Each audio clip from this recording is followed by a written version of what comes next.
quasiment 25 ans d'existence au compteur pour les Canadiens de Ken Mod avec nous ce soir et un renouvellement constant dans l'attention noise qui s'effectue album après album. Ken, c'est l'acronyme de Kill Everyone Now, rien à voir avec le Toy Boy Béné de Barbie, merci. Okay, un indice de l'humeur qui traverse leur diptyque Null et Void dont le second volet vient de sortir et qu'ils défendront tout à l'heure sur scène. Bienvenue, welcome. Radio Lomax. Avec nous Guillaume, Bonjour. Void est essentiellement une prolongation donc, de Null, sorti l'an dernier, un album compagnon. Ces nouveaux morceaux, je voudrais savoir s'ils ont été écrits pendant la même période, c'est-à-dire la pandémie, et quelle part d'écriture Jesse et le groupe se sont partagés. Yeah, I mean, obviously, Void is said to be the continuation of Null. So Antoine wanted to know if this new material, was also written during the pandemic, and he wanted to know about the writing process. You know, was it collective or endeavor or? It was written during the pandemic. Both records were actually written at the same time. Most of Null was written in 2020, and then most of Void was written in 2021. It was essentially broken up according to how free we were to write together or not. So the reason Null had a certain feeling is a lot of it was written by like me in isolation during lockdowns in Manitoba, and as we started to be able to have Scott into our province again, because he lives in Saskatchewan and we live in Manitoba. So as we were able to start bringing him in, we started collaborating more and reacting to the material that was already finished. So we had to try to fit new types of sounds to fill the holes that we'd left with the Null material. So the resulting split ended up having one record that was mostly 2020 and another one that was mostly 2021, and each one was written more by different pockets, like the one more me, one more Scott and myself, and then Shane and Catherine kind of reacting to all that. Right, and we didn't even actually, it happened very organically that way. We didn't sequence it initially knowing that it was going to wind up segregated that way. We didn't do that on purpose. It just actually felt best to do that. Yeah. It ended up being a very sensible thing to do. Kind of luck.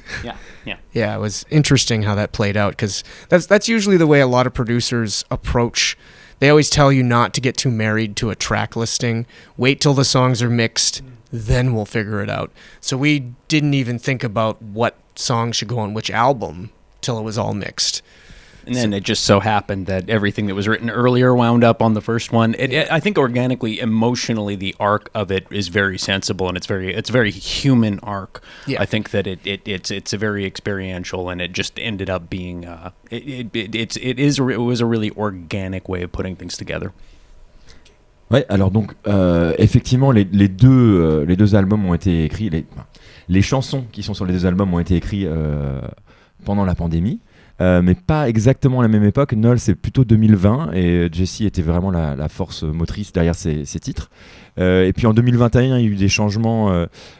Scott, ici présent, qui est bassiste, n'habite pas dans le Manitoba, dans la province où il reste du groupe au Canada, mais donc à ce moment-là il a pu venir, et donc évidemment il a eu un impact plus important sur l'écriture, donc c'est un processus qui a été finalement assez fluide et assez naturel au niveau de l'écriture, avec donc une intervention qui était possible d'autres personnes sur les titres qu'on terminait sur Void. Et donc Scott expliquait que généralement les producteurs disent il faut attendre pour faire son ordre des chansons, attendre d'avoir les titres mixés pour avoir une idée de comment ça sonne réellement, et en définitive ça a suivi l'ordre chronologique, c'est-à-dire que les morceaux qui ont été écrits en 2020 ils terminent sur Null, et puis les morceaux qui ont été écrits un peu plus tard de façon un peu différente terminent sur Void, et donc voilà, ça s'est fait assez naturellement avec l'intervention de Shane qui est le batteur et le frère de Jesse, et puis Catherine qui fait divers instruments, qui sont intervenus pour remplir les trous qui restaient dans les morceaux. Voilà. Alors, c'est marrant parce que malgré cette curation, on va dire post-composition, cette mise en place de l'ordre de la tracklist qui a conduit à ces deux albums, la tonalité de Void, plus mélancolique, semble apaiser celle de Null, qui est plus véhémente, frontale, directe.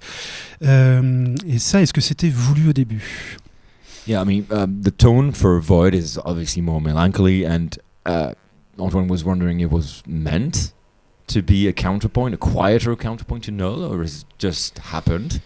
Not initially intentionally, I don't believe, but we were reflecting the general emotional vibe of 2021. Were you not disappointed by people in 2021? Oh yes, we were. Yeah.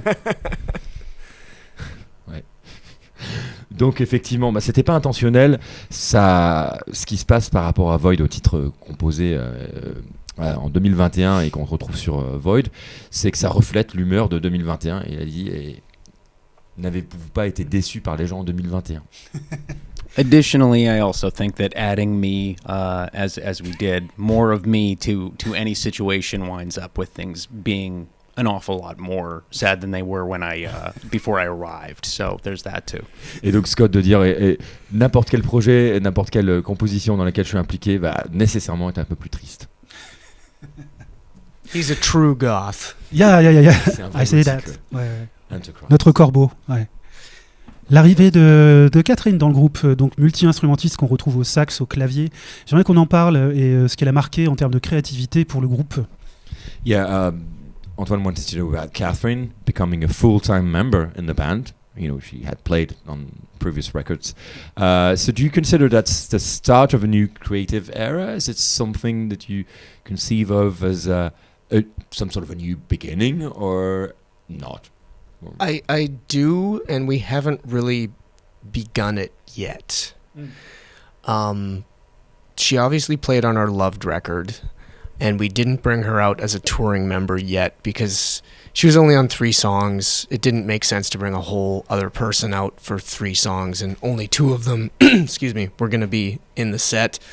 When we wrote Null and Void, we didn't necessarily have a 4-piece band, live band in mind. I just wanted to write songs with the instruments I'd been playing around with, and she was still interested in playing on the songs, and we wanted saxophones, so I pitched the idea, are you interested in playing all these other instruments to tour with us? And she was very, very interested in diving into this mess, but we haven't really spent much time like actually writing songs with her. So I would very much like to explore that more. We touched on it a little in July, but we didn't really get very far, and I kind of still feel like we need to have a bit of a reset. I feel like leading up to Void coming out, I still felt like we were trapped in the Null and Void space, and I want to emerge from that with a fresh feeling, and I'd like to explore what we can all do together with that fresh feeling. Okay. Donc effectivement, Catherine a joué sur 3 titres qui sont sur l'album Loved, intitulé Loved.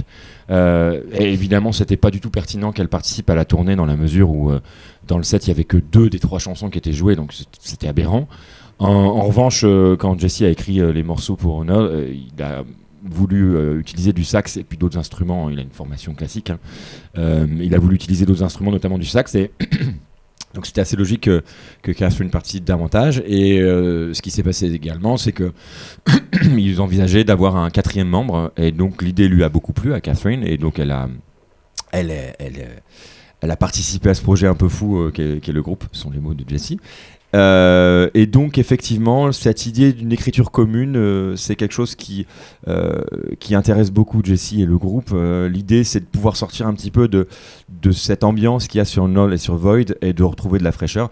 Pour l'instant, il n'y a pas encore eu vraiment d'écriture commune, si ce n'est un petit peu en juillet, mais c'est quelque chose qu'ils ont hâte d'explorer plus avant. Alors effectivement, Jesse s'est intéressé au synthé fin 2019, début 2020, d'après ce que j'ai compris. Est-ce que, voilà, c'est ce que je voulais savoir, est-ce que c'est une direction qui va de plus en plus se faire ressentir après ces 2 disques pour incorporer davantage d'instruments dans le processus même de composition, plutôt qu'en arrangement complémentaire, supplémentaire? Yeah, Antoine wanted to address the issue of synth, which you've explored. You've started exploring around late 2019-20, if we're correct. And he wanted to know if synths were going to be incorporated into your music as core instruments, or would just remain, tricks or tools for arrangements? It'll entirely depend on how we write whatever's next. I know some of the songs on Null and Void, I know something like Love Letter, I wrote parts with synths before guitars were even involved. So it would be nice to continue trying to write kind of outside that regular box for us. And explore it definitely further. I'd like to. I know there's one track off of Null that Scott and I wrote that became known as The Tie.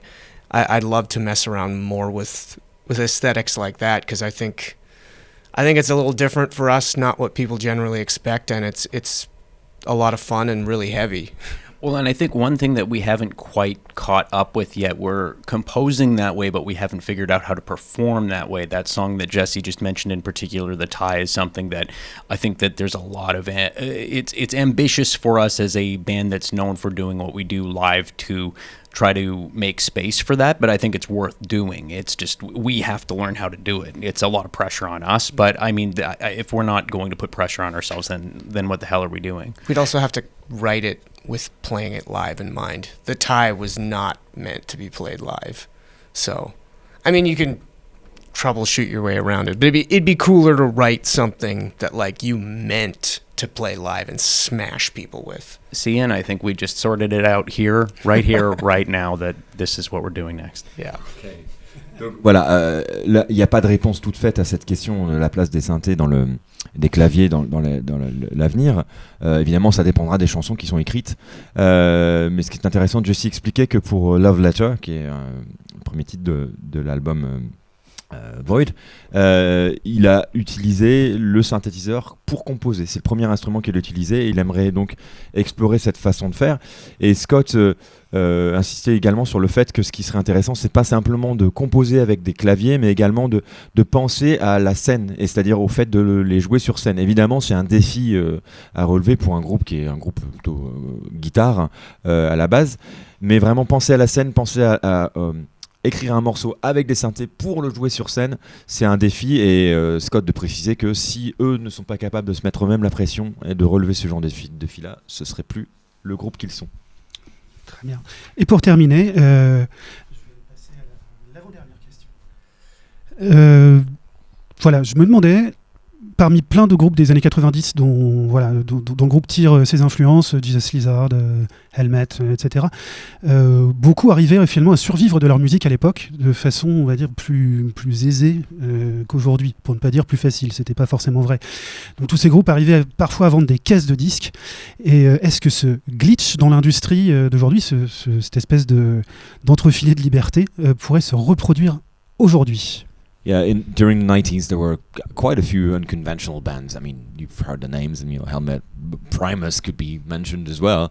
So unconventional bands which still made it, sold a lot of records, and it feels like it was a little bit of a glitch in the music industry. And Antoine was wondering if you assumed that it could happen again, or no, not even remotely.